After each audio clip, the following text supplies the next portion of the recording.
It was supposed to be the happiest day of her life. White dress, vows, and forever. But before she could walk down the aisle, the bride disappeared.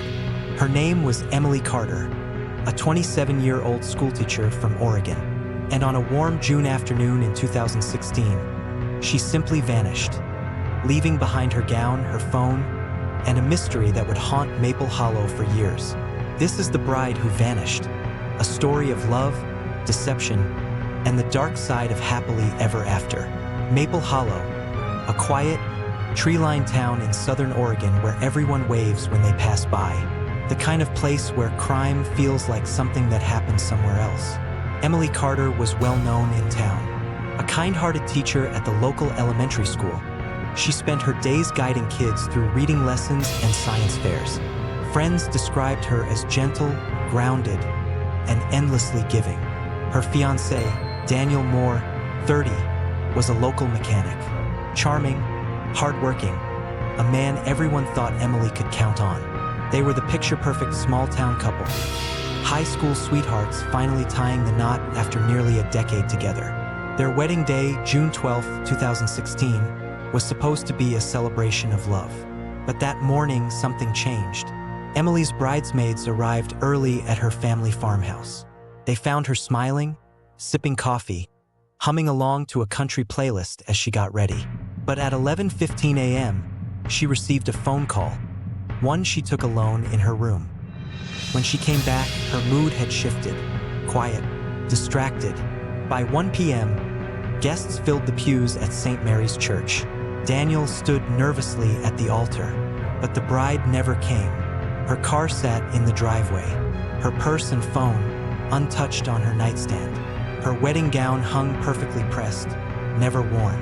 At first, family members thought she might have gotten cold feet, but as the hours stretched into the night, that theory faded and dread took its place. Emily Carter was gone. Detective Hannah Reyes, a seasoned investigator with the Oregon State Police, led the search. Officers combed through the farmhouse. No forced entry, no fingerprints out of place. Then, behind the barn, a single clue, a high-heeled shoe half buried in mud. Next to it, faint tire tracks leading into the nearby woods.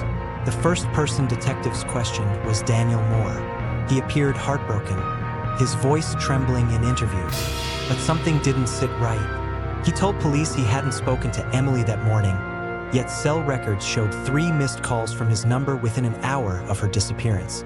Rumors began to circulate that Daniel had recently rekindled contact with an ex-girlfriend. He denied it.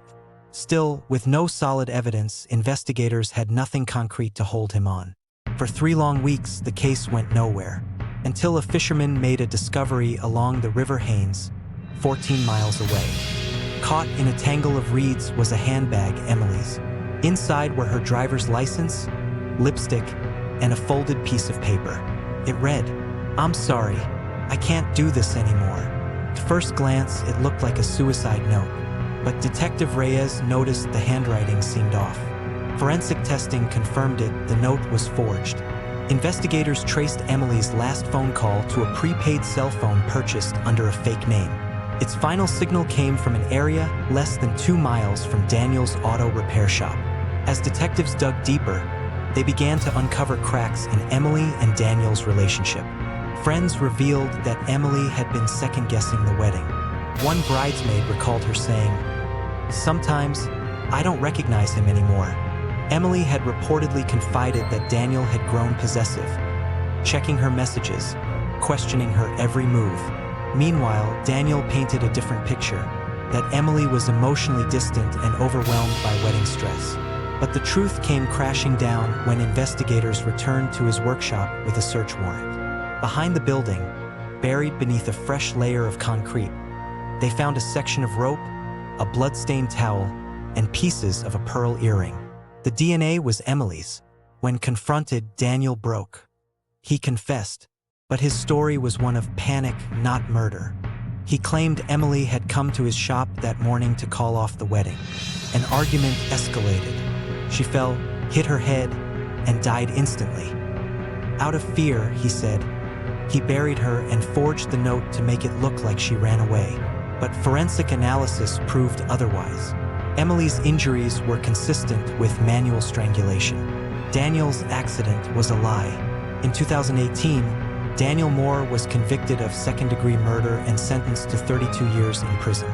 Emily's body was recovered and laid to rest in Maple Hollow Cemetery, surrounded by the same flowers she once chose for her wedding. Detective Hannah Reyes later described the case as the hardest of her career. She said, "What broke me most wasn't the crime. It was the silence, the way no one saw the warning signs." Today, Maple Hollow still bears the shadow of Emily Carter's story, a reminder that love, when twisted by control and fear, can become something deadly. And so, The Bride Who Vanished remains one of Oregon's most haunting modern tragedies, a small-town fairy tale that ended in heartbreak, not happily ever after.